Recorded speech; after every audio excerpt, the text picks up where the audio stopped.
Hello, everyone, and welcome to the With Chinese Characteristics podcast. I'm Natalie. I'm Cherry. And we talk about Chinese stuff about China. Things with Chinese characteristics. Things with Chinese characteristics. Yes. And today we're going to talk about movies. We haven't done a movie episode in a while. Yeah.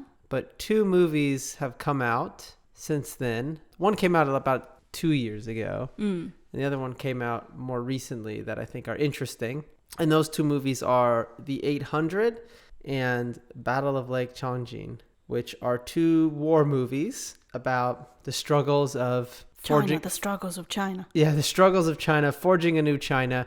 One, the great enemy is the Japanese. The other, it is... The Americans in Korea. Well, yeah, the Koreans don't show up much. But yeah, so we're going to talk about these 2 movies. And kind of on a high level... The sort of interesting thing about them is that one of them, which is the 800, is a sort of a passion project of a director and was sort of done for commercial reasons and because he wanted to do the movie and he wanted to do the topic.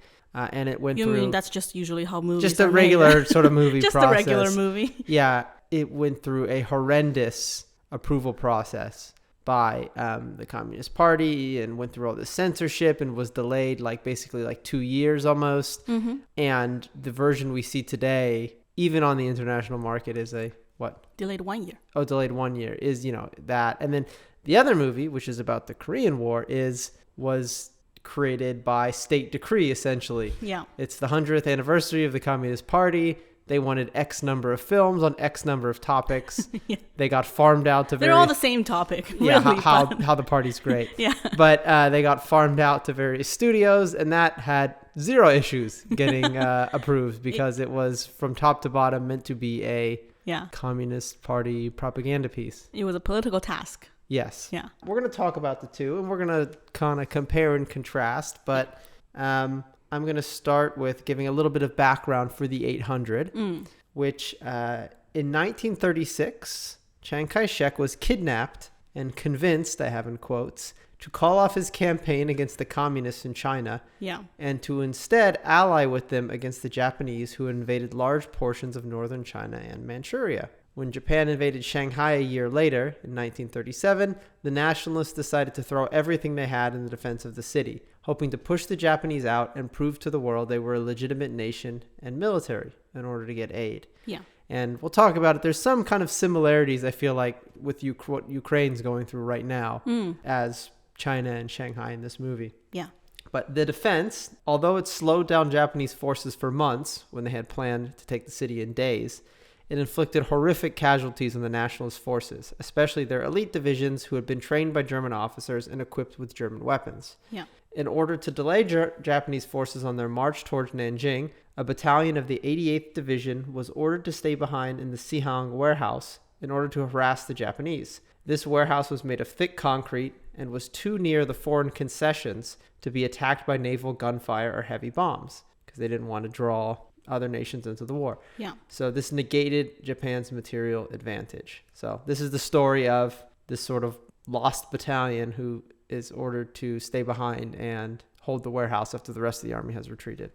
It was apparently the second highest grossing movie in 2020 worldwide. Oh, so not just in China. Not just in China. But of course, 2020 was a special year for a lot of things. Lockdown, but also, for the movie industry. And China is obviously already one of the biggest movie markets in the world. And at the time, for most part of 2020, after the initial COVID crisis, China wasn't in lockdown compared to the rest of the world. Yeah. So that has helped a little, although now China's in lockdown. But that's another story that we're not going to cover today. Well, in China right now, it's not even that it's locked down. It's just you don't want to risk it being in a movie theater with 300 people because if one of those people tests positive, you're screwed. So yeah, exactly. Sort of like a self-enforced lockdown. Yeah. So the 800 grossed 462 million in 2020. Okay. You want to guess the highest one worldwide? I'm saying 462 million. Yeah, I think Wolf Warrior 2 maybe made 700 or 800 million. So, so not bad, Not bad, especially for 2020. Yeah. Do you want to guess the highest grossing movie, though, in 2020, worldwide? I don't know. Was there a Marvel movie out that year? No. Okay. Not in theaters, I don't think. I don't know then. Demon Slayer. No. We did go watch it, which is why it's a very good movie. I dragged Cherry, yeah. who had not seen the Demon Slayer TV show, to see the Demon Slayer anime with me in theaters. Yeah. During the midst of COVID, which required some convincing. It did. Although the movie theater was basically empty and we wore masks the whole time. I basically did not breathe the whole movie. So there was like 16 people in there. Yeah. Okay. Yeah. So we contributed to Demon Slayer beating the 800, but still, so it was definitely a well-received movie. And just to put things into perspective, I know we're just saying the numbers, but 2019, the previous highest grossing movie worldwide was, of course, Avengers Endgame. Yeah. And it did 28 billion, so more than 5 times of the highest movie in 2020. 2.8 billion. What did I say? 28 billion. Oh, 2.8 billion. 2.8 billion. So, 5 times. Yeah. So it's the market, but it did well, is the point. Yeah. It could have done better though. However, because it was scheduled to release in 2019 instead. I remember hearing, because I wanted to see this movie. Yeah. You did. Yeah. At the very beginning. And shall I go into the release date debacle? Yeah, let's talk about it. I don't know if it's a debacle. I just like the word debacle. So we'll talk about a little bit about the plot of this movie. But the reason this movie was so controversial is it's about these nationalist troops who are defending Shanghai against the Japanese. Communists do not show up in this movie. Communists do not show up, and typically nationalists are not shown in this sort of heroic light. No. In mainland Chinese films. No. They're normally shown as like incompetent, or they're appeasing the Japanese. They're corrupt. They're sleazy. They're fighting the communists when they should be fighting the Japanese. But none of that is in this movie. No. And also, at least in the international movie, the KMT flag, which now is the Taiwanese flag, the white, the Republic of China flag, the white star with the white sun, and then the blue background, yeah. So because of that, it is kind of controversial because again, it's a heroic tale, and it shows, there's no communists. There's no communists in it. Exactly. It doesn't talk badly of the communists. It just doesn't either, mention though. them. Yeah. So it was scheduled to release in July 2019, and it was already announced as the opening film of the 2019 Shanghai International Film Festival. Okay. And it had already gotten approved. And in China, in order for a movie to be, out on the theaters, you have to get this thing called a public screening license. Okay. Public screening license. Yeah. I don't like permission to screen public. I mean, in China, you probably do. Yeah. So anyway, so they got that. Yeah. But then it was suspended. And the publisher announced that the release was on hold due to quote unquote technical reasons. Yeah. And that no one believes that. We couldn't figure out how to upload the movie to the server. Exactly. So, and this was shot on IMAX too, I think. Yeah. It was a big deal. But they were, it was a whole thing. There were Chinese movie industry heavyweights posting on Weibo to protest it, say you can't do this to movies, like vaguely. Yeah. But there's also a lot of online opinions saying, yes, this should be banned or this should be censored or whatever, because simply it's just not patriotic enough to the party. Yeah. It's pretty patriotic to China, I think. If you watch the movie, tell me, but I really think it is. Yeah. But the story is about China pre-1949. Yes. Right? It's not singing the praises of the communist China. No. It kind of is singing the praises of the new China. It's a nationalist movie. Yeah. Not in the sense necessarily of what we would call the nationalists, who are, the KMT. Yeah. But in the concept of China as a nation state. Yes. It's supporting regardless that. Who's on top. Who's in charge, right? Yeah. After a whole year, 13 minutes shorter later, probably some editing work and shifting things around. Yeah. The movie went up in theaters in August 2020. So I think if it came out in 2019, likely it would do so much better. Yeah. Just simply because people were watching movies and going to movie theaters. Yes. Yeah. Yeah. So shall we go into the plot? Yeah, and I feel like the 800 is a movie, that people outside of China could get behind and find interesting. Well, you did. Yeah, you wanted to watch it. I did, but there must be some market for it. I know, but I think it's actually pretty good. And we'll talk about the second.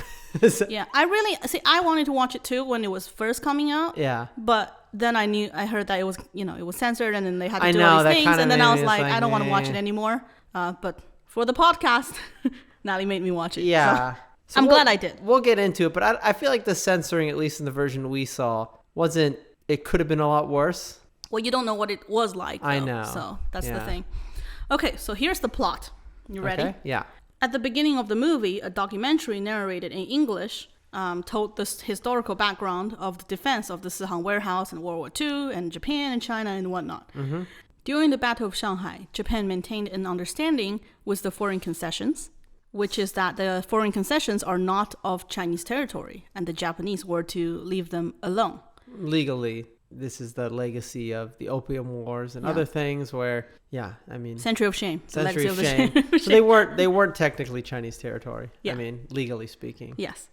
So it created a completely different scene on both sides of the Suzhou River, which divides the two. Yes. On one side, China to be invaded and taken by Japan, and specifically the Sihang warehouse where this movie happens. Mm-hmm. On the other side, the foreign concessions, which is, imagine like London at this time. More imagine like Las Vegas. Oh, okay, sure. Yeah. Right?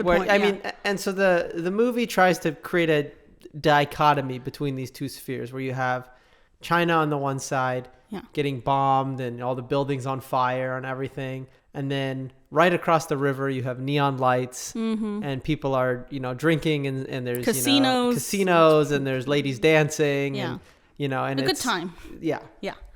So the movie starts then with these newly recruited Hubei security regiment arriving in Shanghai to be part of the battle to defend China. And you could tell that this was not a well-trained army. No. Everyone was in different shape, different clothes, different uniforms. There was a very young kid and a very frail grandpa, both supposed to go to war and kill the Japanese and defend China, which looked unlikely.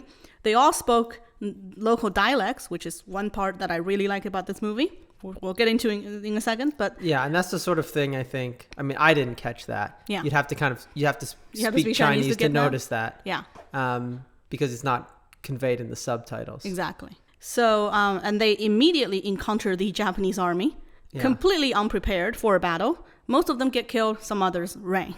That's the beginning of it. And it was, I think, can I just go into the historical background? So all the fancy, the well-trained units, right? Yeah.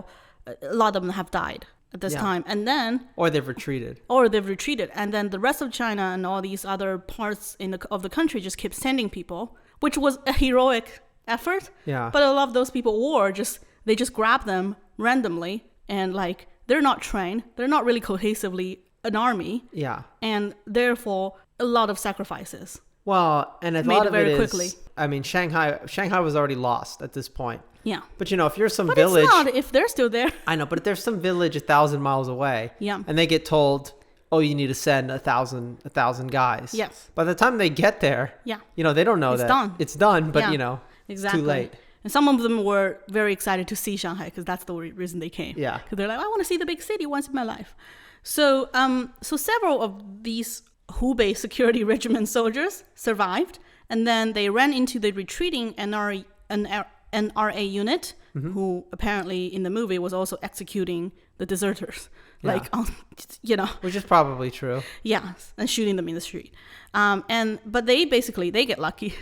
They say we didn't run away, we just got lost. So they became part of the 524 Corps and was sent to the Sihang warehouse to build trenches and mines and help the 88th Division to hold the warehouse. Yeah. So the warehouse, which was a bank warehouse before, a huge concrete building, like you said, a good location. Not like an Amazon warehouse where it's little thin-walled cinder. It looks like... It basically looks like a military bunker. Yes, exactly. And it was the headquarters of the 88th Division. It was a building fit to do that.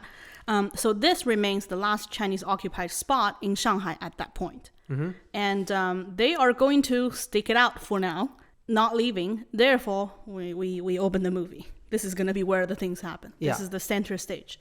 So day one in the warehouse. The Japanese army tried to take the warehouse, of course.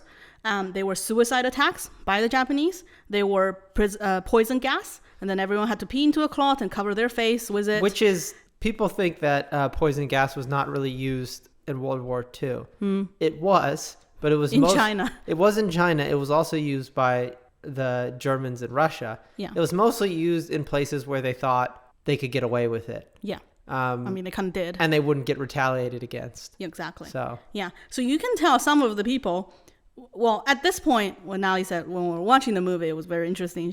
You were like, you could totally tell who was the German trained 88th. Yes. And who were just the people who they just randomly grabbed from a village. Yeah. And they all walk differently. They have sharp haircuts. Yeah. They were so experienced with this poison gas thing. You know, they were able to train people. They were able to whip people into shape. Yeah.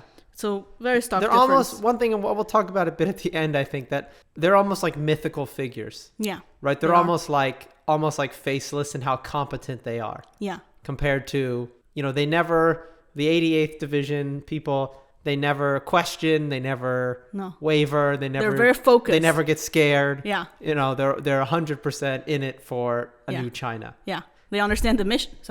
They understand the mission. They're laser focused. Yes. Yeah. And everybody else, all these other people. They don't even know what's going on yet. Yes. All these other people who get drawn in, the security forces, I think we're going to talk about the other characters. Yeah. They kind of get inspired. Yes. And sort of almost like radicalized. By the 88th Division. But the movie, the one thing I liked about the movie very much is that obviously we have the 88th, they all look dashing and shiny and very competent, and I guess they picked the good looking actors on screen to play them. Yeah. But the movie also really focuses on the little people, the weaklings, the ones that weren't so Chinese to begin with, per se. So, and how they have to find their or some of them didn't find it. National spirit. Yeah, or not find their national spirit. Not all of them did, right? No. So I find that interesting because that's closer to reality. In a war, there is a hero and there's gonna be deserters or people who just who have PTSD. So during the poison gas situation attack, one of the main characters, a soldier from Hubei, discovers a drainage tunnel that connects to the Suzhou River that divides the warehouse, or should I say China, and the foreign concessions. Yeah. And supposedly no one knows about this tunnel, even though this was supposed to be a military headquarters of the 88th Division, the legendary unit, which I find unbelievable. But it's part of the movie plot. Maybe these people weren't part of the headquarters. The headquarters fled, and maybe they'd never been there. You don't know. Sure. Okay.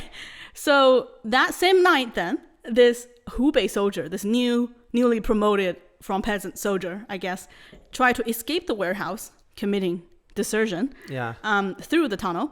And during that, he saw the Japanese entered into the warehouse because obviously it's a pretty big tunnel. I just don't know how no one knows it was there. Well, but the Japanese knew. The Japanese found it. Yeah, so the Japanese swim into the tunnel quietly and ambushed the Chinese soldiers. Yeah. And our Hubei soldier, goes through a transformation. Yes. He stands up. He's like, I cannot be. What happens is he swims out. Yeah.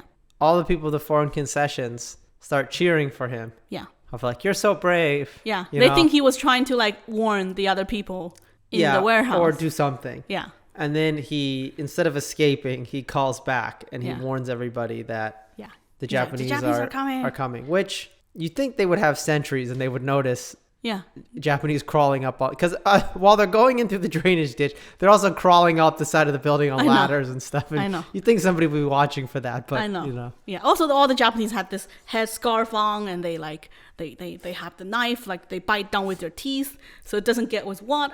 It's a very. They all got tattoos on. There's a few stock characters, Japanese characters of you see if you watch enough Chinese movies about the Second World War, and there's the sleazy guy with the glasses, who's normally like a freak or I don't know, they like hurting people, and then there's you mean the sexually perverted people? And they always have round glasses. Yeah, exactly. Yeah. And then there's the Japanese commander who's young, ambitious, greasy hair though, tall but very die for the emperor, honor and death, that kind of thing. And then there's the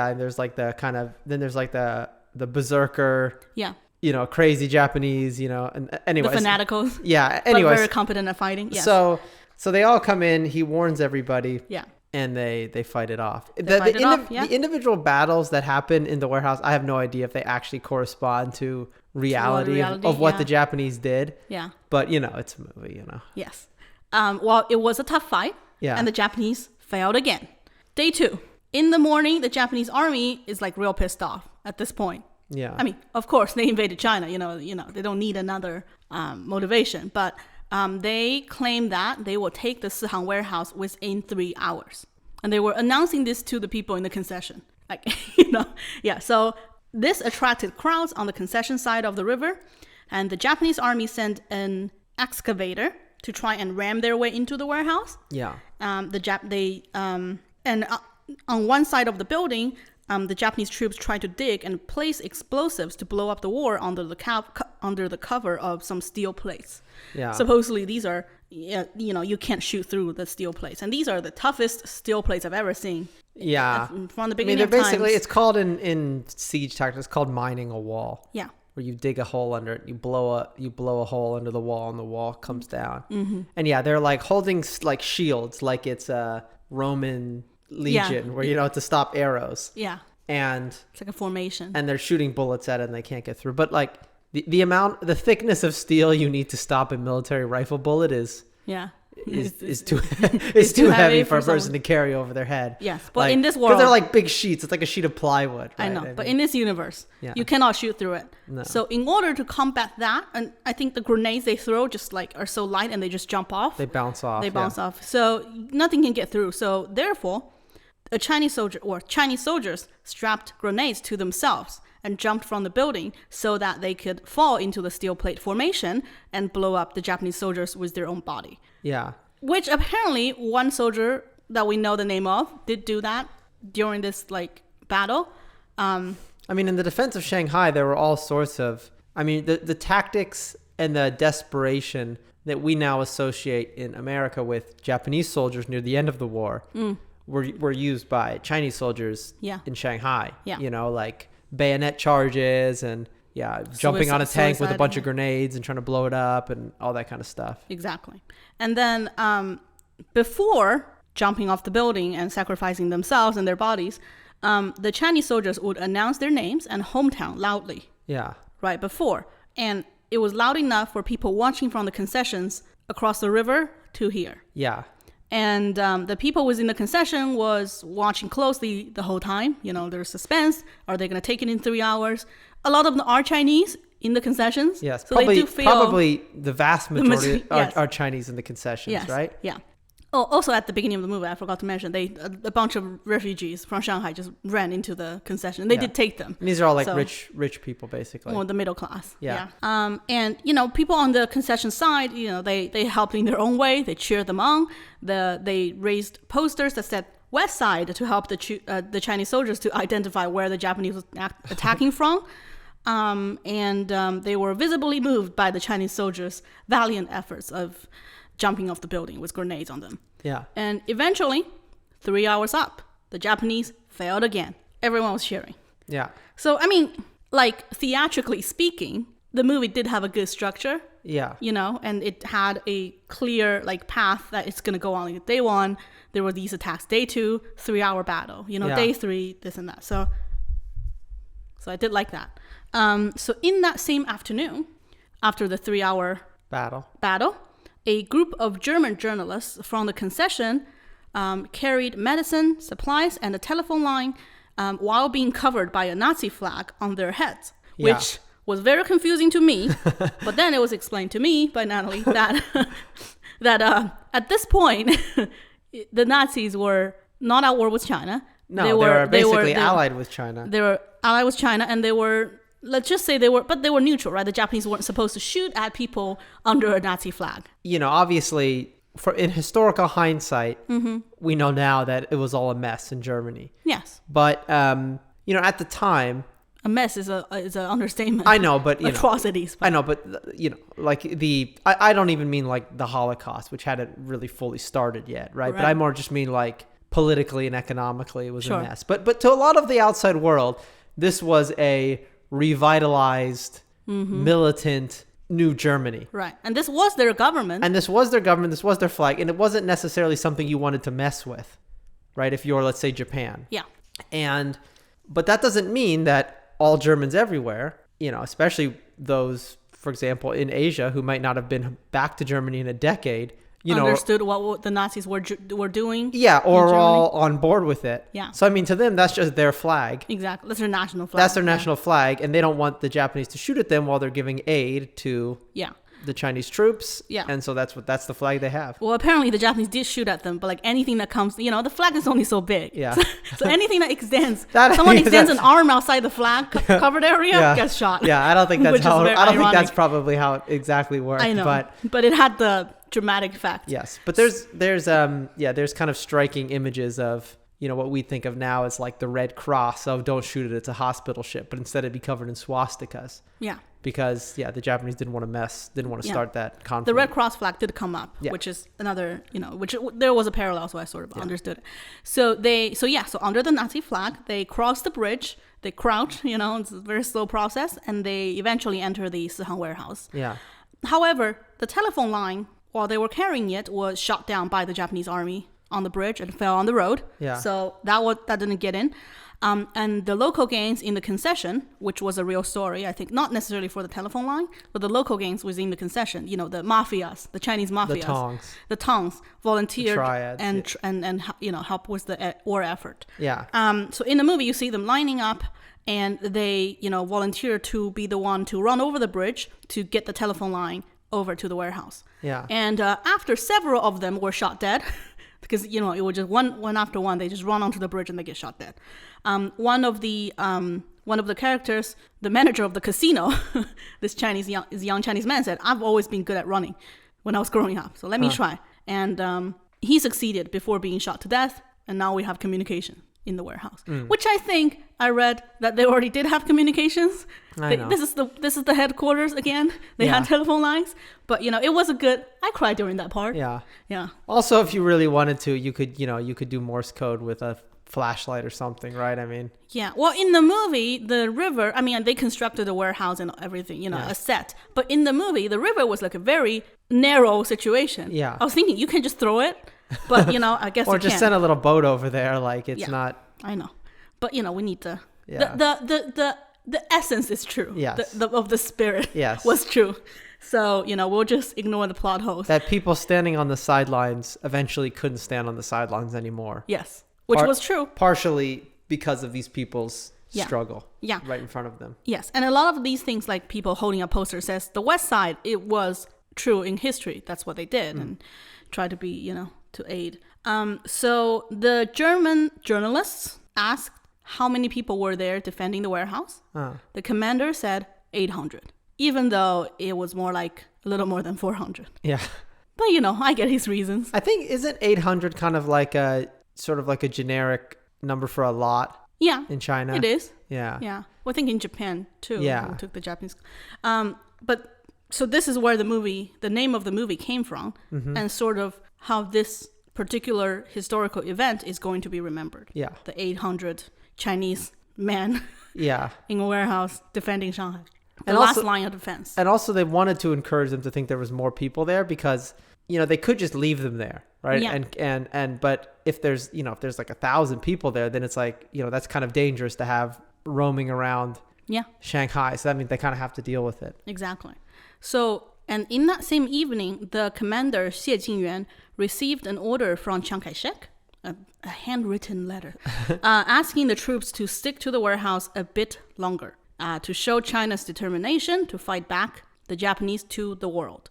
And timely, in the upcoming Brussels conference, intending to obtain Western assistance and support, this was going to be the example of the Chinese effort and resistance and resilience. Yeah. So that's where I think the whole Ukraine thing. Yeah. And so there are some similarities you can look at China, exiting the warlord at this time, exiting the warlord period, trying to, create something. Yeah. And one of the reasons, why people were maybe not sort of hesitant to give aid to China against Japan was like, well, it's going to piss off Japan, who is a military power, a large military power, the largest military power in the region. Winning everywhere else in the world. or over Southeast Asia, maybe a few years later. And if China's just going to give up, then what's the point, right? At that point, we've pissed off Japan. Yeah. They'll have captured all our stuff. We'll have spent a bunch of money. Yeah. And it's like, are they going to fight if we help them? Yes. You don't want to back a losing horse or a horse that's not even going to fight. Yeah, exactly. Yeah. And that's what I think some people were saying about Ukraine during, before the war. It was like, oh, well, we can give them all this stuff, but, the Russians are just going to take it. And, we'll be pushing the world closer to a nuclear war for no reason and all this stuff. And especially after Afghanistan retreat, not that long where the ANA ago. Basically just completely disintegrated in about a span of a couple hours. Yeah, exactly.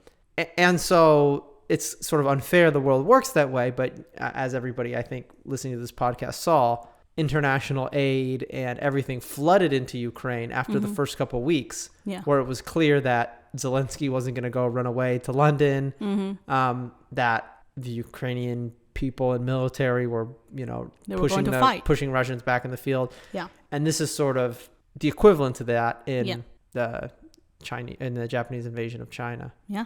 So we got to hold out. Yeah. Right? Until the Brussels conference, at least. Yeah.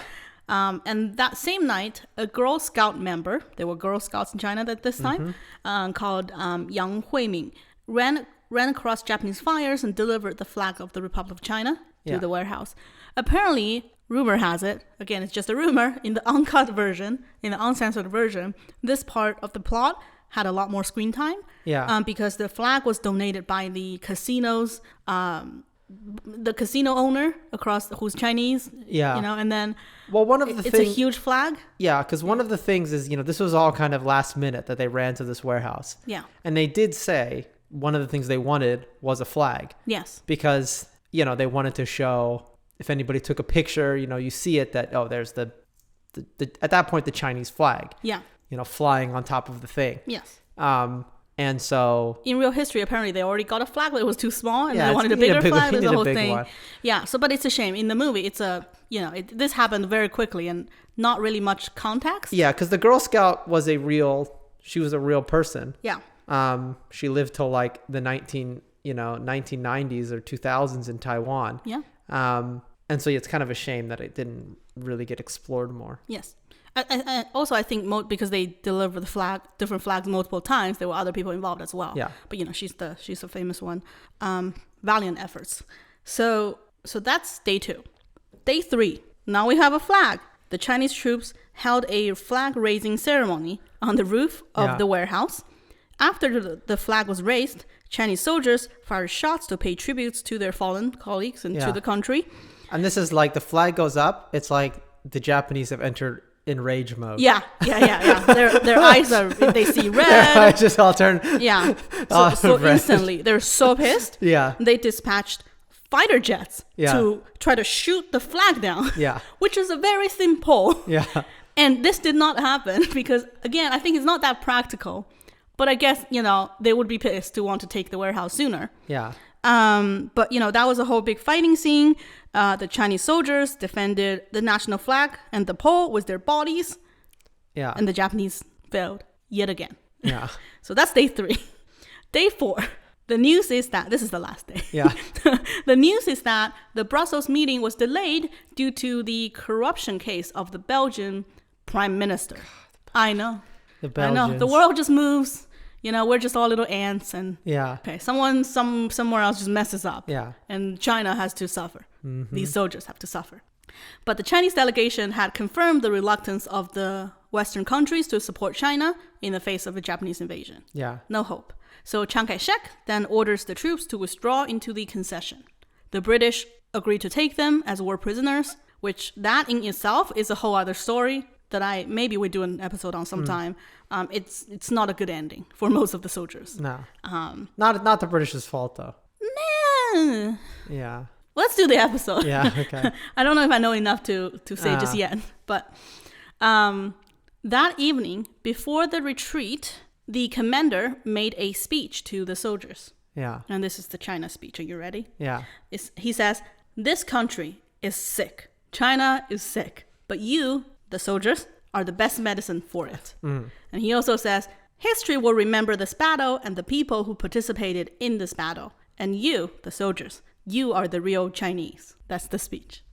A small number of death squads and deserters assisted in the evacuation of the troops. Yeah. They're mostly volunteer-based, but they were going to evacuate. They were going to provide the covering fire.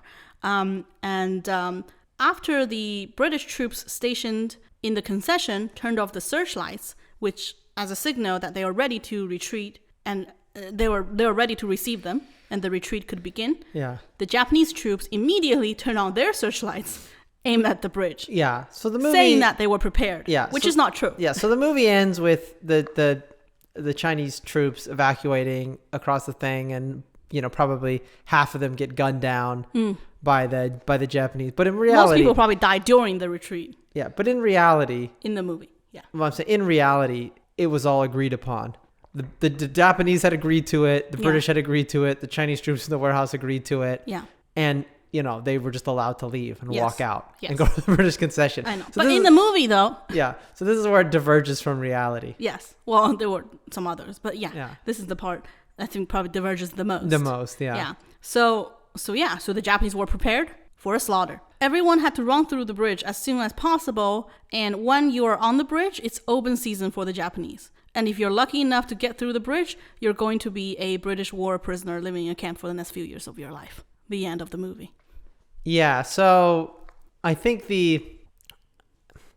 I like the movie. Yeah, I thought the cinematography and the way it was shot and the kind of, the special effects and stuff were pretty good. And obviously the story is quite tragic in a way. Very. But I think the kind of almost like thesis of the movie is you have these soldiers and then you have all these other people, as you said, like the country peasants, you have the Shanghai middle class. Shanghai middle class. Yeah. You have the deserters, the cowards, thieves, gangsters. And through seeing the sacrifice of the medicine, seeing the sacrifice of this 88th Division, they become radicalized, right? Yeah, they're transformed. They're transformed into believing that China as a concept is something that should be fought for. Yeah.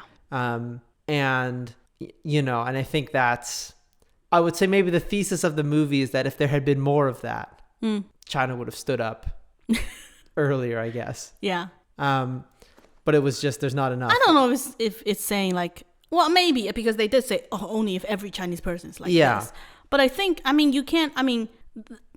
the Opium War episodes, right? Yeah. We talked about how the peasants, the countryside people, the everyday people in China, they had no concept of a China. No. They're living in an empire. There's the court, there's the emperor, but there's no this modern nationalistic idea of what a China is. Yes. And this is when it's happening. This is when it started to forge, but not necessarily that everyone is on board. No. Even the Chinese people who live in China, they're not necessarily on board. Well, no, because you have an empire, which an empire by definition is controlled by force, essentially. Yeah.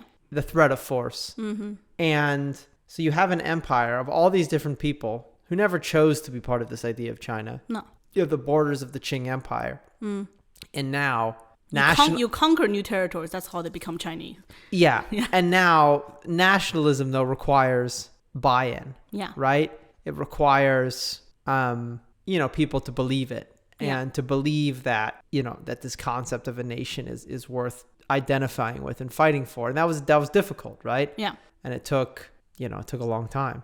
It took a lot of bodies. Yeah. And arguably, even if, you might argue if it's even a good thing in some cases, right? Yeah. Well, what I was thinking is this is almost like, let's just say this battle, right? Or the Battle of Shanghai overall. Yeah. It's almost like you can think of it as like a ancient religious ritual. And you sacrifice people's lives, which humankind has always done in history. Yeah. You burn people alive. You throw them into the lake for the god. It's like, you've seen 300, right? Yeah. What 300? The Spartans. Yes. Right? Yeah. It's that, right? Exactly. Yeah. Yeah. But it's a gruesome ritual. And it has to be reinforced over and over again by soldiers over and over again that opens up their chest and do suicide bombing, Yeah, and is that the only way? Maybe it is. I don't know. Yeah. Maybe that it's literally a forging process.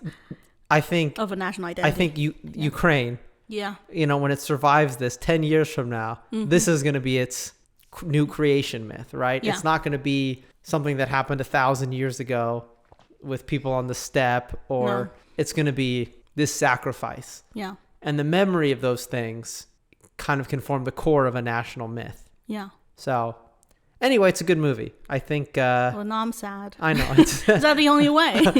I don't know, Cherry. Yeah. I mean, maybe it's not the only way if countries don't try and take each other over. But I mean, that's what we've always done. I know. But if so maybe that is the only way. But if people are willing to get killed for their country to take over your country, then you have to be willing to get killed for your country or to not be taken over. Or you're going to just be taken over. Yeah, right? Exactly. So in a world where that doesn't happen, then maybe that wouldn't matter. But yeah. So anyway, let's talk about the second movie. Yeah, let's talk about the second movie. Which is The Lake. You can tell which one is I prefer. Yeah.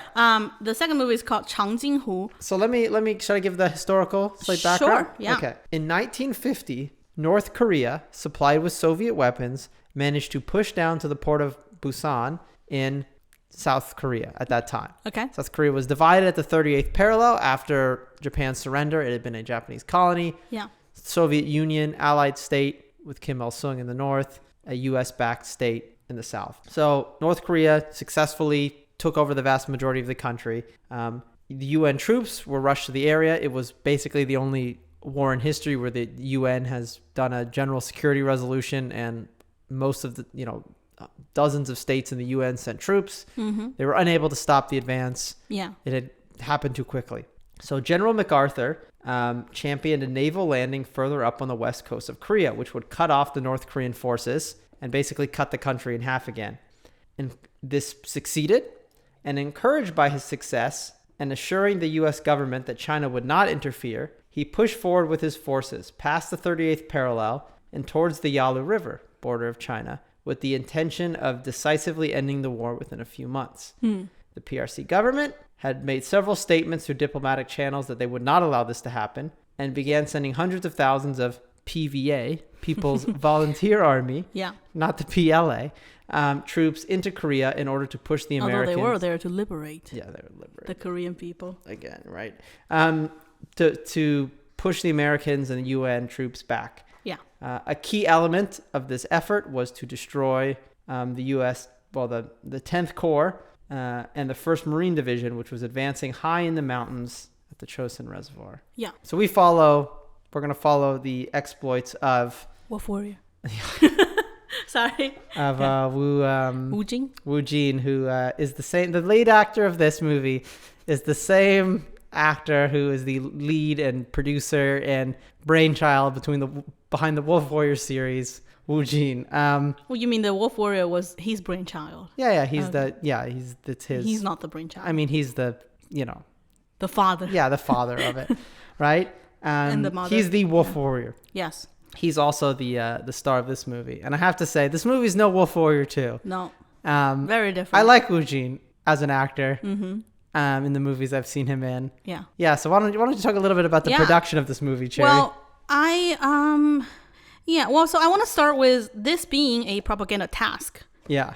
At its birth, okay? Its job isn't to make money. No, but it did make money. It made a bunch of money. Of course, it's very easy to make money when this happens because... Most expensive movie ever made in China, by the way. Yeah. So Bona Film Group, which is a Chinese production company and distributor of films, and it's a big name. It's got all these state connections, which is what you need in order to make movies in China, obviously.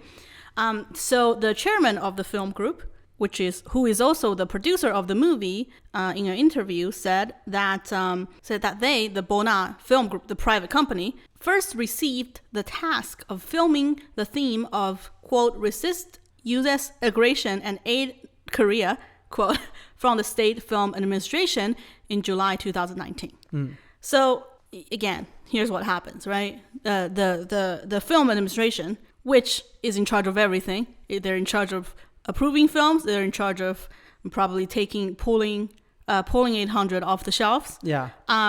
They come to you. They say, "Hey, it's going to be the 100th anniversary of the party. Yeah. Not of China, of the party. Yeah. You know, let's make a series of movies. And here's your task. You are supposed to make the one about the Korean War.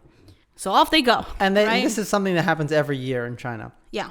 And it has for decades. You know, it's the anniversary of this battle. They decide, oh, we want a movie about this, a movie about that. And it just gets, you know, as a film always group, has happened, you get told to make it. But I would still say, though, before researching this, I didn't realize how many movies they have made. No, I know. This is a special explosion of them. Yes. But it is a very common thing. I know. But things are still going faster direction. Oh, yeah. Yeah. So there are 3 different directors of this movie. Big names, huge team. And this was, like you said, one of the most expensive films ever made. The most expensive in China, but worldwide also very expensive. It was the budget was over $200 million US dollars. And it was and $200 million US dollars goes a long way in China. When you consider I think the most expensive extras and the most expensive movie in the world, I think only barely doubles that. So that's a lot of money. Yeah. And I'm just come on and say this is revisionist history, okay? But that's what these films all are. They're meant to be revisionist history. Yeah. So it did a good job in that. There's some things about it that are relatively accurate, but there's a lot of things that are either inaccurate or misleading, or it's designed to give you a certain impression of the situation, which is the one that the Communist Party wants you to have. Exactly. And this was close cooperation between the state and the movie industry. Yeah. Okay. The POA had provided 70,000 soldiers to play as extras. You know, so that's just one of the corporations. Well, that's during the Soviet Union. There's movies like they made a movie about Waterloo, which is the big last battle with Napoleon. Okay. And you could just go into Bulgaria and be like, can you send us 40,000 troops? Exactly. To be extras, right? Yeah. Okay. So that's not to say other countries don't do it. Top Gun, right? Yeah. But, you know, I also don't like Top Gun in terms of that. Yeah. So I do like it for some other reasons. Because it's so, I don't know. It's its own thing. So box office wise, this movie did $900 million US dollars. So very good. Everyone made money. The country did it, you know, got its propaganda. Yeah. Great times for everyone. Except for those, I guess except for me, because I don't really like it that much. So, do you want me to go into the plot, or? Yeah. So, why don't you talk about the plot, okay, right? I'll try to run through it. Yeah. So overall, I will say, 2 things going into this movie if you want to watch it. So, I'm assuming you're an American. You might not be, right? Probably our audiences we have audiences from everywhere. I know, but most of them are in the U.S. Sure. Right. Let's say you're not a Chinese national living in China. That you're not a Chinese national living in China. So the 2 main issues, that make it difficult, I think, to watch it, and which is why I don't. For you. Yeah, for me. Okay. One is you have to get over that there's about probably 90 minutes of the 2-hour movie, maybe 60 minutes, is Americans getting shot in the face to stirring music and getting... Chinese people get shot in the face too in this movie. I know. But... It's definitely a little bit jarring. Right? Oh, you Americans were not used to that. I know. Yeah. So you got to get past that. Yeah, okay. And I think it's what a privilege. It's educational to be like, oh, this is must what it feels like to be like a modern German person. You know? Right. So, you're the villain in every movie. Villain in every movie. Ever. Right? So there's that. And the other half is that I don't know if that's true. What? I mean, isn't there a movie like Oscar-winning, like one of the most famous movie about the list of names that's got like Schindler's List? Yes, isn't that about a nice German? I know, but there's still so many movies. Okay, you know what I mean. I'm not saying every movie's like that. Okay, but there's not that many movies like this where you just see that you watch. Yeah. Chinese people watch. I know, a but lot big of budget. Sure. You know, okay. So. Because I just want to. I'm sorry. I have to combat this, okay? Yeah. Because this is so American centric. Well, I'm American, Cherry. I know. But this is podcast. I guess I'm too. But I mean, I'm so used to watching Japanese people being portrayed as the sleazy enemy. I know. And get shot in the head. I know. And we're supposed to cheer. All my life. I know, but American movies, even I know. You're used to the Top Guns. They're a little bit more nuanced usually, right? Yeah. And so, are they? Well, I don't know. So, So there's that. Okay. And then the other thing is just that it whittles down this international conflict that was very complicated and was terrible for both sides and would have ideally just not have happened. Yeah. But it whittles it down to the U.S. and Douglas MacArthur has a has like a maniacal wish to control all of Korea. Yeah. And China has to stop the U.S. from doing that. Yeah. And it's like there's not a single Korean person in the entire movie. Mm-mm. Not even like a single speaking Korean person. There's not a single Korean person at all. There's like a Korean cow that's been shot to death. Yeah. It's the only living being. There's maybe some dead bodies that are maybe Korean. Yeah. We're not sure. Yeah. North or South Korean. There's not a single mention of why we need to do this for Korea other than the fact that we're not doing it for Korea. No, but why we're doing this, except that it's in China's best interest to do this. Yeah. Right? And also, there's no interest in, no questioning of like the entire rest of the world that was there. Yeah. You know, there's troops from Turkey. Yeah. There's troops from... Well, they didn't mention UN troops. I know, but right? Can I just say, this is not meant to be a nuanced movie. I know. That's its goal, right? I know. If it's too nuanced, it will get censored. I know. So you have to go into it knowing that. Yeah. Okay. Just remember it's propaganda. You remember it's propaganda. Yeah. But it's an entertaining propaganda. Yeah. For some people. Okay, so here's the plot. Yeah. Wu Jing, the wolf warrior, time travels. I'm kidding. No, he does. But, you know, the main character played by him is called 1,000 Miles, Wan Li, in the movie. He went home after the Chinese Civil War ended to visit his parents. He brings his brother's name is like Ban Li, right? He brings back the ashes of his older brother who sacrificed his life for the birth of the new China, whose name was 100 Miles. Yeah. And he came from generations of fishermen. Yeah. And they live on a boat. They live on the water. And it's his dream to build a house on land for his parents and for his family. Maybe that's a metaphor. China was a boat. Sure. It was just adrift. Sure. Yeah. And he's got to build a house. Yes, exactly. We got to anchor ourselves. Yes. Build a new China. Yes. However, he was called away by the POA again in the middle of the night as soon as he gets home. There's another war. Yeah. Even though he just said, there's no more war. Times are good now. Yeah, it's over. We fought. We won.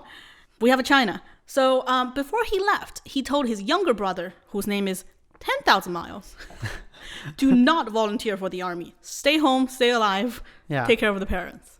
And of course, when a plot like this happens, you know the younger brother, 10,000 Miles, is going to do just the opposite. Yes. Which he did. So 1,000 Miles is the commander of his division, the 7th, which is... He's not the commander of his division. He's the commander of a company. Okay, well, you know, what's the difference between a division and a company? A division is probably 15,000 people. Okay, so 1,000 Miles... A company's like 150. 1,000 Miles is the commander of his company, the 7th. Yeah. And, you know, there's been like 700 7th soldiers. There's only... He has a name of every soldier in a notebook. And when somebody joins, he says, you're now the 600th something soldier. Yeah. And they will be like, but we only have 150 people. Well, they've worked through a lot of bodies. Exactly. It's been a tough war. Yeah. Wars. Yeah, wars. Multiple. So the 7th Company and a bunch of other PLA units, People's Liberation Army units, gather in the Shandong province to consolidate, to get supplies, to train a little bit, and they get shipped up north to Korea. Yes.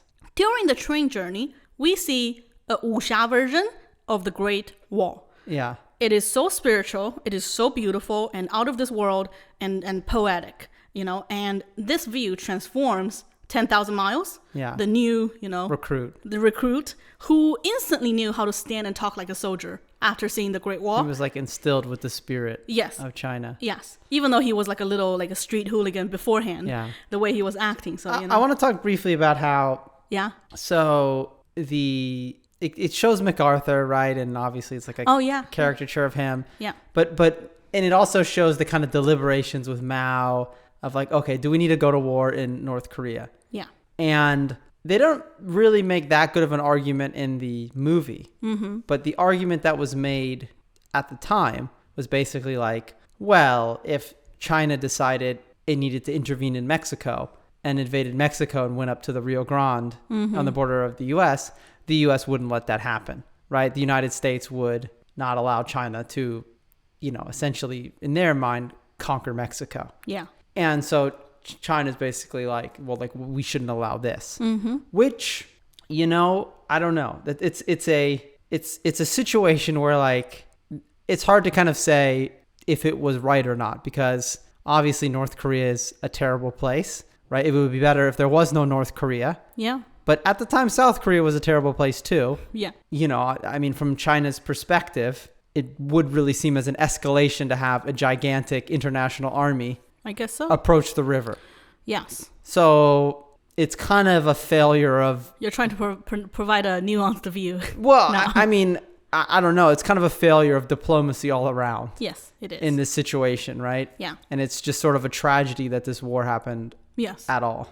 Although Wu Jing had his own reasonings for why they're fighting this war, which we're going to get to in a second.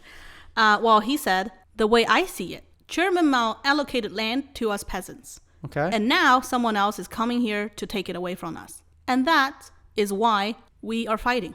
He really was saying this to the audience. Yeah. A very straightforward metaphor. Yeah. But not even a metaphor, a very straightforward explanation of like, it's a zero-sum game. Yeah. And from the perspective, though, I mean, it's quite possible that people believed it at the time, right? That the soldiers going to Korea. Some people probably did. They were told, oh, well, the Japanese invaded Korea and then they came into Manchuria. Yeah.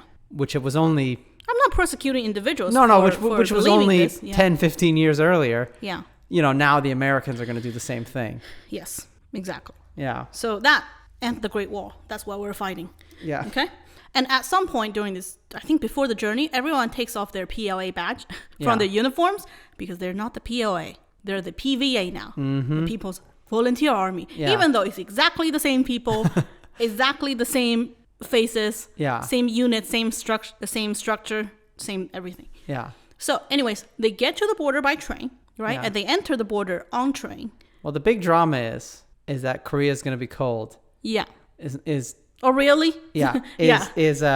Are they going to have the padded uniforms? Yeah, which they don't. Well, they get them. They get the padded uniforms. No. What do you mean? No, they didn't have the padded uniforms at the end. Well, they didn't have the actual like the warm. There was a plot where the commander was like, do we send the padded uniform to the front line? But not everybody had them. But these people had them. I don't think they had enough. They did. They got the fuzzy hats on. Okay, sure. Not enough. They look cold. But I mean, but that's the best they've got. That's the best China's got. So conclusion, Korea is so cold. Yeah. And we just don't have enough equipment. Yes. Okay? To sufficiently warm everyone and support them. Which is very true. Right. And we'll see that not everyone's going to have them in Korea, but if they've managed to get them, so they're good. And then they head over the border in a train while the Americans are flying overhead. Yeah. Under broad daylight. Yeah. For some reason. So they immediately get found out. Yeah. And the American fighter jets bomb the train and all of the supplies with it. Yeah. And Wu Jing's unit, the 7th company, their job was to bring the radio transmitters to somewhere in Korea. Yeah. To their soldiers. So now they have to do that on foot. And also they only have 12 out of 20. Yeah. So they do that. And during the journey, they encounter a fighting position in a village between the PVA and the Americans. Real quick. Yeah. So they get over the border. The train immediately gets bombed. They try and walk across this field. Yeah. It's like a rocky thing. Sure. They immediately get strafed by American airplanes. Yeah. And so... Well, the American airplanes, what's strafe mean? Shoot guns at them while they fly over. Well, the American airplanes thought they were shooting dead bodies. Yes. That's how careless and heartless they are. I mean, that probably could have happened. But, I know. But the idea is, I think, so the Chinese military already knew that the Americans were going to be bombing anything that moved. Yes. So they didn't really do this. They didn't really send troops over in daylight. But I think the movie is trying to show, this is why it was tough. This is why they had to move at night. So they show people trying to go during the day at first. Yeah. And bomb them. Also, it might be harder to shoot at night. Crawling scene. Yeah. You can't see much. I guess all the other fights are at night, basically. So they needed some daytime fighting. Yeah. Well, they needed some daytime moving across the field. Yeah. So they did that. And when they encountered the fights in the village, they decided to participate, to help out. So they do. And we have some very lengthy tank fights in this. And the big plot point, I think, in this movie, which Nali said, was that they're very obsessed with tanks. And the idea is that Americans have all the tanks in the world. Yeah. And we have none. Yeah. We haven't even seen, some of the soldiers haven't even seen tanks. I know. And they will mention that, remember that tank that we have confiscated from the Japanese at one point? Yeah. Like, that was their only encounter with the tanks. And I think it's to showcase the difference in terms of equipment and resources between the two sides. So the Americans in this, and, you know, they must have had hundreds or, you know, of American, like, they must have grabbed them off the street of Shanghai or something to be in this movie. Yeah, there were so many foreign extras and actors. Yeah, and so you only see them really killing Chinese troops when they have a tank, a machine gun, an airplane, some sort of cannon. Yeah. If they just have like a rifle, the Chinese always win. Or if it was like, close quarter combat. Close quarters combat. So it's almost like, yes, these Americans, they it's all based on technology and materials. They don't have the fighting spirit of our Chinese heroes. Exactly. Yeah. Yeah. So they win eventually. Yes. And the village, the tanks ran through probably like 20 houses somehow going downhill. And there was not one Korean person. Obviously, the peasants, they probably run away, you know. And there was one cow, and that is being shot to... There are just so many different bullet holes on the cow. And I feel like that this is the only Korean dead being, once living being in the whole movie. Okay? This is there's those corpses on the field that get strafed. Were they Korean? We don't know. They were soldiers, though. Yeah. They could just be PLA soldiers. Sorry, PVA. I think they're probably supposed to be North Korean. Oh, well, I didn't get any of that. So, so the audience did not realize that, which is the fault of the movie. So they succeed in that. They eventually deliver the radio stations, the radio transmitters, to, I think it's the headquarters, actually, of a region. And they get some food. They deliver it to, I think it's Song Shilun and the something army. Okay. I forget which army it is. Yes. So they achieved, you know, their goal. And they were like, finally, you know, good times. We eat some Korean pears. We can, you know, we can sit in this warehouse, you know, and warm up a little bit, take a little rest. And you know who enters the scene now? Mao's son. Yeah. Secretary Lee. Secretary Liu, sorry. Okay, so here's the plot of Mao's son. Yeah, well, just tell them the whole plot of Mao's son. So Mao has a son. Yeah. I think several, actually, but this is the son, right? Yeah. The one who has, I guess, the prince, you know, in a way. So he really wanted to volunteer for the PVA, right? And it was like, you know, there was some screen time. In the movie. In the movie. I have no idea if Mao Anying wanted to be in the PLA. Well, the room on the street said yes, but you don't know. That's the thing. Yeah. Yeah, you have no idea. I mean, Mao could have just said, no, you have to do it. Yeah. Right? Right. So he, you know, he begged his dad. He begged Peng Dehuai. Peng Dehuai was like, no. Hero of the Korean War. I know, but Chairman Mao permitted it. Chairman's like, just let him go. So he is in. Yeah. Secretary Liu. Of course, it can't be Secretary Mao. Yeah. It will be too obvious. Yeah. Everyone's going to treat him differently. Yeah. Even though this is communism China. Also, there's only room for one Mao. Yeah, exactly. Yeah. So Secretary Liu enters the scene. Right? No one knows who he is. But you know he's someone different. He just goes around and he gives inspirational, you know, little dialogue. Yes. To our young heroes. Yes. And I think he worked as a translator. He wasn't, you know, on the front lines. His actual job in the PVA at this time was the Russian translator because he was educated in Russia. He knows Russian and all that. So he worked in an office. But and then so eventually though, there's an American airstrike. Yes. Against the headquarters where Peng Dehuai is the general in charge of the whole operation is. Yeah. And they have evacuated already. But Mao Anying runs back in because they have this big map that he thinks they're going to need. Yeah. So he's like, we don't have that many big maps. We don't have that many big maps. So he runs in. Yeah. You know what I mean? I don't get why they just didn't do the whole operation in the bunker. Seems like...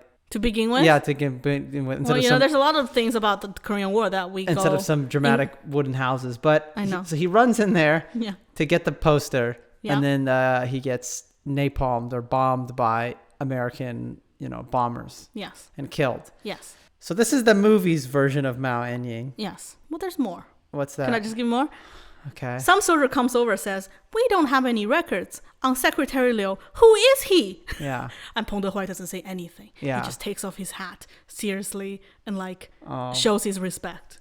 Yeah. You're supposed to get it. And then we cut to Mao. Yeah. Sadly smoking in the snow. There's a lot of different rumors or stories around Mao Anying's death. The most famous one is that he overslept and was hungry and wanted fried rice. Yeah. And you're not supposed to cook during the day because the Americans will see the smoke. Yeah. And the Americans saw the smoke and dropped napalm on him and killed him. Although, wouldn't they be in a bunker? So, like, why would the smoke go outside? Well, you can't. I mean, it has to go out. For your cooking. I mean, you die, right? Smoke kills you. Okay. You need a chimney or something. Okay. I mean, we cook and the kitchen's windows closed. Well, we have natural gas. We don't use logs and stuff. We don't use logs. That's a good point. Yeah. So that's a very popular theory. So the popular theory is that a bomb was dropped on him while he was cooking fried rice, and to this day, I think it's November 25th. Is I don't know which day, but there's a day you're not supposed to post fried rice recipes online. So China has this weird situation with censorship where you not only have to not do stuff, where you not only cannot talk about stuff, you have to know what you're not supposed to talk about on certain days. Yeah. So like I think it was on the Tiananmen Square. There's this famous 4th of June. Yeah, 4th of June. There was this influencer who was like had a cake in the shape of a tank. It was selling a cake. Yeah, like a mass manufactured cake that was in the shape of a tank. Not really a tank. It's like a car, more like. Yeah, like a military vehicle. Yeah.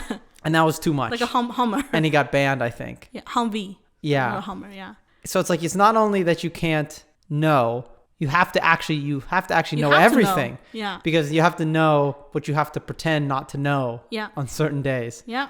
So anyway. It's a tough one, isn't it? Yeah. So this is one of those things. Yeah. You have to know you can't post fried rice recipes. Like if you're a chef, if you're a food influencer. Well, this has happened. Someone had to apologize because they posted a fried rice recipe. Yeah. Which is really just make sure everybody knows the meme. But anyway. Lots of people didn't understand why to begin with. Yeah. After that. So that's Mao's son. That's his story. So we going back to Wu Jing. Okay, yeah.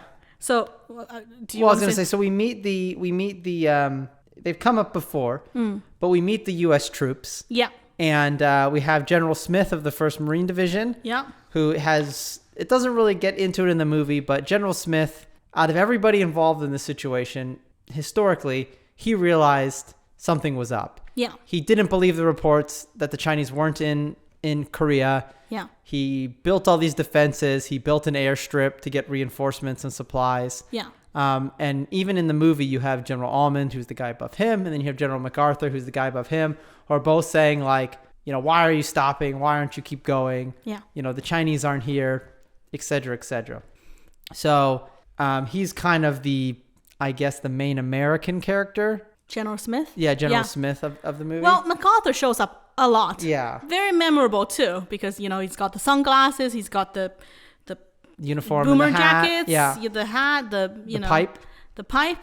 And he really, which is true to history. Yeah. He really is just an arrogant bastard in this, and that's the way he's portrayed. And by comparison, General Smith is a lot more dignified, calm, and not really so much of a villain.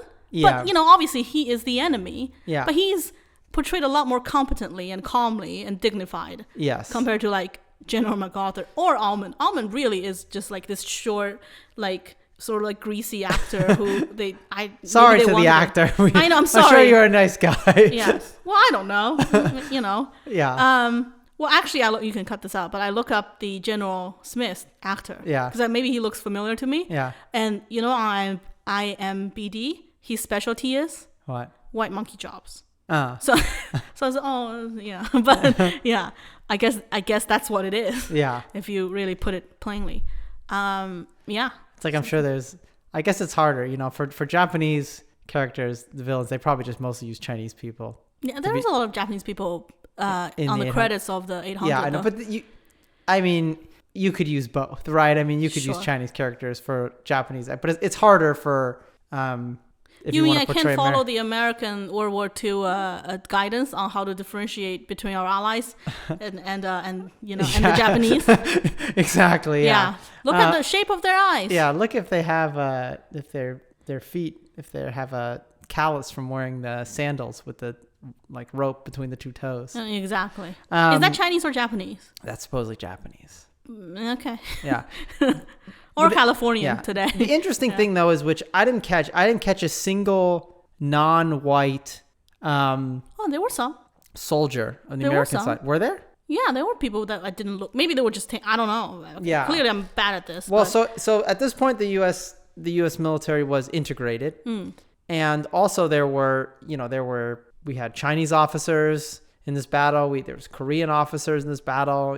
There was black officers. So it was an integrated force, but from the perspective of the movie, it's basically all slightly pudgy white dudes for the most part. Yes. Yeah, as the American troops. Exactly.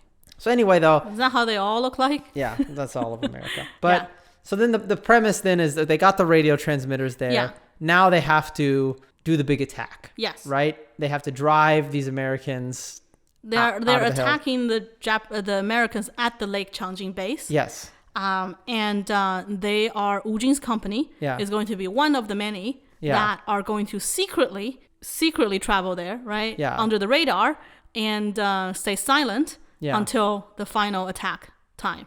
Which is what happened, right? I mean, the PVA troops, they went at night. They basically just lived off of, as you see in the movie, all they have to eat are like potatoes. Are like raw potatoes. Yeah. That teeth are chipped. Teeth break as they eat them. And there's this scene where it cuts between the Chinese troops eating frozen potatoes and the American troops on Thanksgiving. Yeah. Getting slices of turkey. Well, actually, we see many big, giant, juicy, warm turkeys. Steam comes out of them in this movie. Yeah. Yeah, to demonstrate huge contrast. The difference. Which is the Thanksgiving thing, though. You said this was true. Mm-hmm. The American side has gone through troubles and logistic planning to get these turkeys and this Thanksgiving feast over there. Yes. Because turkeys, it takes 10 days to thaw a turkey. Even when we cook for Thanksgiving, it's a huge logistical project. Yeah. So they did that, and they had to figure out how to thaw it in the snow. Anyway, so lucky them. Yeah. Yeah. And so then, in the movie, there's a lot of, even at this point, people higher up in the American command, which is true, didn't believe that the Chinese were actually up there. Yeah. Because how could they be? Because they were so sneaky. Yeah. They were all up in the hills. Yeah. And they're freezing to death, but which they were. But they get into the position for the big fight. Yes. And this is where you really they really showcase the coldness. Yeah. How gruesome it can be. And in the movie, I'll say it's a pretty light hand. Yeah. Honestly, like what you see, I mean, it's already really terrible, but against reality, it's a pretty light hand. Yeah. They have to eat frozen potatoes, but everyone at least have potatoes. They warm them up by putting them inside of their, against their chest. They chip a tooth because the potato is so frozen. Yeah. They wake each other up when they're like under the snow hiding. Like, do not fall asleep because you probably will never wake up. Which is true, right? And they hear Merry Christmas or jingles from the radio, and they're like, what is Christmas? And they're like, like before the new year they're gonna finish this war, and then go home. And the Chinese side goes, they're not gonna, we'll defeat them, then they will go home. But that's where you see it. But again, real history, much more gruesome, but you at least get a sense of it from this part of the movie.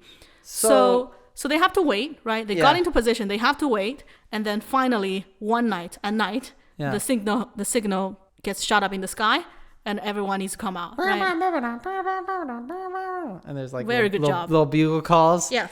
And they all show up. Yeah. And the American side is so surprised. Which is true. So the kind of technique that was used is everybody sneaks up in the middle of the night. Everybody throws grenades or launches mortars, which are like light artillery that you can carry around with you. Yeah. All at once, and then everybody just charges. Yes. In these areas, in these isolated areas, the Chinese troops would do this like every night. Mm-hmm.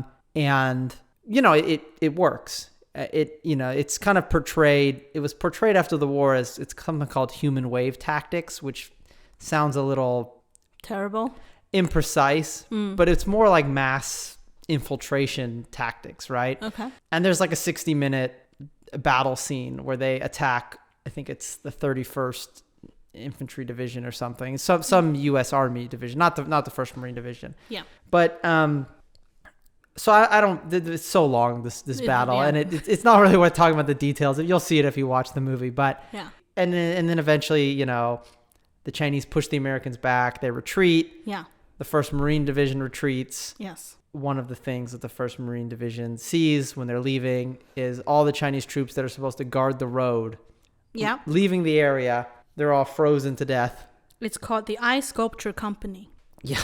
They're frozen to death in their positions because it's so cold. Yeah. And General Smith salutes them and he says, I guess we didn't want it enough. We didn't. Well, he said you cannot win. It's impossible to win against an enemy that is so determined. Yes. Which they were determined. Yeah. But when in reality, the thing he said was, we're not retreating, we're just attacking in a different direction. Yes. Which is a very Marine thing to say.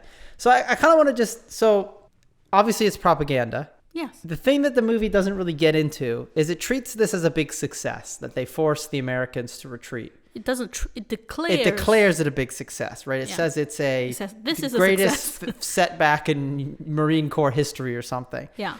And like the issue with it though is like, something like 60 or 70,000 Chinese troops go up into those mountains. Yeah.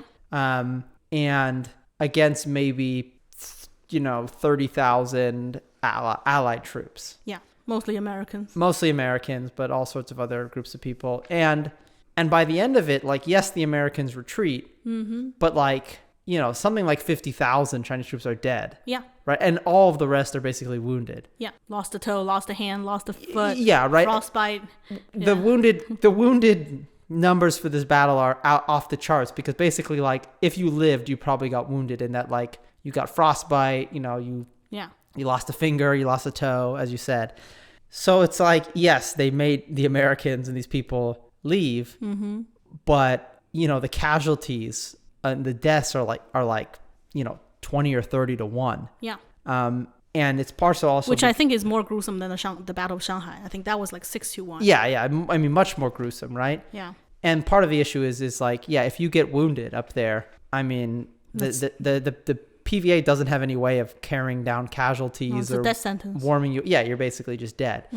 So and from the American perspective, obviously, it was a retreat, but it's sort of seen as like strategic. Well, it's sort of seen as like a success in that they did get out of there, right? They did evacuate. I thought they also evacuated thousands of. They evacuated hundreds of thousands of North Koreans with them when they left. From the ocean, which then all settled in South Korea. Yeah. And are everybody's still there to this day, or they have kids and stuff. So yeah, it's sort of a weird thing to end on such an upbeat note about as a movie. Of course you do, though. I know the movie doesn't get into it. You can't. Once you start questioning whether this was worth it or not, which in many ways it wasn't.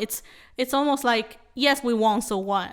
What's the cost? You might as well. It's like you've lost. Yeah. But because what's left, but I mean, I guess in a way you kept North Korea as North Korea. And I mean, there is, okay, here's the thing. Obviously, I say that this is revisionist history. Yeah. But when I say, well, but now you have North Korea, and I'm treating it as, well, we don't, that's not a success. Yeah. But also I'm saying that in 2022. Yeah. 1950s North Korea and China, not all that different. It could be a huge win to have North Korea as North Korea back in the 1950s. And South Korea was a mess. Exactly. As well. Yes. Right? Yeah. And if China hasn't, quote unquote, opened up, right? Yeah. I mean, we would be in North Korea. So like, are we really that different? Maybe it was a strategic success then in terms of that. Yeah. I mean, so if you look at the whole war as it made the U.S. warier about doing stuff around China. Yeah. The Vietnam War, the U.S. was certainly not going to invade Vietnam and go up to the border of China. Yeah. Of North Vietnam. Yeah. It's like, well, we remember what happened there. Yeah. So in that sense, General MacArthur was wrong. Yeah. So in that sense, it's a strategic or a political success. Yeah. But, I mean, the cost of it is just for the PVA. I mean, it was just so astronomical. Yeah. And part of the reason why the American intelligence community and, people in politics and stuff didn't believe that the Chinese troops could be up there is because it's like, well, how would they do it? They don't have any tents. We don't see any tents. We don't see any. Well, they won't have tents. They would just sacrifice themselves. I know, right? Which is, it's very brutal. Yeah. But they did it. I know, but they did it. I mean, I'm not saying they should have done it. I know. But it is. It's impressive. Yeah. Yeah. And it's sad, but the movie kind of minimalizes that. Of course. Yeah. Also, the movie does not answer, aside from the party line of, like what you said. Yeah. Why we had to be there. There is no more nuance. No. You can't question more. Or you can't even question why couldn't they have enough coats, Why could they only eat potatoes? Well, why is that? But... Yeah, I mean, and the movie does accurately show the hardship to an extent. Yes. Obviously, it doesn't show... It normally shows it happening to other people rather than our heroes. Yes. And it's a small number of people, but... Well, one more thing. Yeah. We're talking about censorship, right? Yeah. And how the 800 is so censored. Yeah. Things around it is censored. People get mad that the party media got mad because the director of the 800 posted a picture of him and the son of a KMT general, who had fought during this time. Yeah. That was all bad. But you know what's censored in terms of Changjin Lake? What? Criticisms against the movie. That's what's censored. Right? It's a complete opposite situation. Yeah. Where I think, obviously, they're both movies about war. Yeah. They're both movies about 1940s, 1930s, 1950s, that time. China's the in underdog China in or both. around China. Yeah, underdog in both. But they're treated completely differently by the censorship machine. Right? And that's... why wouldn't you want to make the latter? Why wouldn't you want to make Changjin Lake? Yeah. It's a guaranteed win, yeah. investment-wise, right? It's a guaranteed, smooth pass from production to release to market, right? And you won't get in trouble with the party. Why wouldn't you do that? And obviously, that's very bad for... And probably everybody in the party is going to have to go see it. Yeah. Well, I mean, I have no doubt some people want to see it. Oh no! I mean, I think that's. I didn't think it was I didn't think from a technical. I mean, it was way too long. It's 3 hours long. Yeah. It did not need to be 3 hours long. No. But but I think from a technical perspective, it was a good movie, right? Like. Yeah. Sure. And I even from a character perspective, it wasn't that bad. It could have been a lot worse. Yeah. So I could see, as a big budget war movie how it was popular, but it's propaganda. It's propaganda. It's top-down propaganda, and there's no room for questions or nuances or... Well, the weird thing is so obviously the U.S. doesn't... We don't make propaganda in the same way, right? We make propaganda as in a movie company goes, oh, we want to make like Top Gun. Yeah. And they go, Navy, can you help us with this and pay for part of it? And the Navy goes, sure, but we want to put X, Y, and Z in it. And you mean it doesn't start with the Navy? Usually doesn't, no. Or maybe the Navy says... hey, if any movie studio wants to make a movie about how cool it is to be a fighter pilot, let us know. Yeah. And we'll talk. Yeah. But regardless, American propaganda, like there would be a scene, American soldier, if helped a South Korean child or... Yeah. You know what I mean? There would be some acknowledgement of that, right? There would be some like... Yeah. Also, correct me if I'm wrong. You'd see the refugees coming from the Chinese side, right? Yes, exactly. And none of that is in this movie. It's just shocking. There's no Korean people in the entire movie. It's not for them. In a war about Korea. It's not for them. I know it's not for them, but it's interesting because American stuff like this made for the American audience. We want to feel like we're the good guys. Yes. And part of feeling like we're the good guys is we want to see, which is sometimes made up. We want to see the struggles and of the people that were supposedly going there to help. You want to be the main character. Yeah. Well, you're not. No. I'm saying if it was an American movie. Okay. And as American troops going there, American audiences don't want to just see we're doing this for America. Right. They want to see the people at the place we're supposedly going. Yeah. Their struggle and that they're grateful. Right? You mean the Black Hawk Down? Yeah, Black Hawk Down, right? Or, I don't know, a Vietnam movie, right? If there's a, I don't know. Anyway, if you're liberating a town in France, right? You want to see the people you want to see the French people throwing the flowers or, you know. want them to be grateful. Oh, yeah, the Germans are over there, and, here, have a wine, right? Yeah. We want to see that. Yeah. And that's its own brand of arrogance, I think. Yeah. But I it's get just the difference. Yeah, but this it's who gives a damn what the Korean people think. Yes. They're not important in this movie. Also, we're not saving them. The whole justification of the war is that we're saving China. Yes. We have to defend China in Korea. I know. Yeah. So it's just... So why would you show them? It's just kind of crazy to me. I know. Well, South Korea, this did not get into the movie theaters in South Korea. This was boycotted, right? For that reason. But also, again, North Korea, it's a black box to anyone, right?